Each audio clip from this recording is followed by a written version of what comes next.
गोंदिया में आज किसानों की मांगों को लेकर कांग्रेस पार्टी ने जोरदार आंदोलन किया।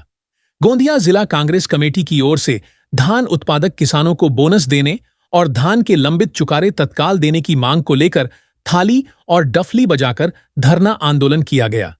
इस आंदोलन का नेतृत्व कांग्रेस विधायक नाना पटोले ने किया। भोला भवन से जयस्तंभ चौक तक कांग्रेस कार्यकर्ताओं ने रैली निकालते हुए राज्य सरकार के खिलाफ नारेबाजी की। कांग्रेस नेताओं का कहना है कि धान उत्पादक किसान लंबे समय से अपने हक के पैसों का इंतजार कर रहे हैं, लेकिन सरकार उनकी समस्याओं की ओर ध्यान नहीं दे रही है। नेताओं ने चेतावनी दी कि यदि जल्द ही किसानों को धान का भुगतान नहीं किया गया तो इससे भी उग्र आंदोलन किया जाएगा।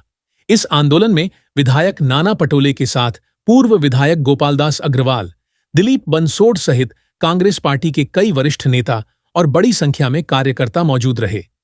केंद्र आणि राज्याच्या शेतकरी विरोधी धोरणाच्या विरोधात आज गोंदिया काँग्रेस कमिटीच्या वतीनं एक मोठं आंदोलन गोंदियाच्या प्रशासकीय इमारतीच्या समोर घेण्यात आलेला होता। गेल्या 3 महिन्यापासून धान उत्पादकांचे धान खरेदी केलेत, पण त्यांना अजूनपर्यंत पैसे दिले गेलेले नव्हते। जवळपास गोंदिया भंडारा 2 जिल्हे घेतले तरी 20 लाख क्विंटल धान अजूनही केंद्रावर पडलेले आहेत। शेतकऱ्यांची त्या ठिकाणी शेतकऱ्यांच्या धानाचं मोठ्या प्रमाणात नुकसान होत आहे आणि राज्य सरकार सांगतं की केंद्र सरकार आम्हाला अजूनपर्यंत लिमिट वाढवून देत नाही, त्यामुळे आम्ही देत नाही।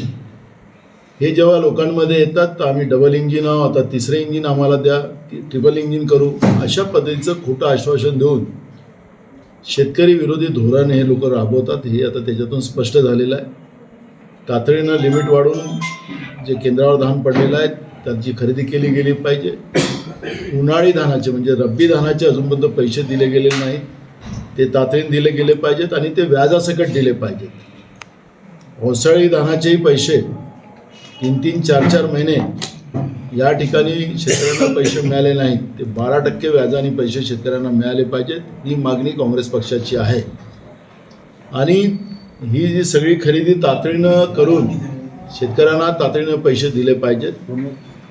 विद्युत जी आहे आता शेतकऱ्यांना मिनिमम 16 तास तरी शेतकऱ्यांना मिळाली पाहिजे, ही मागणी आमची आहे।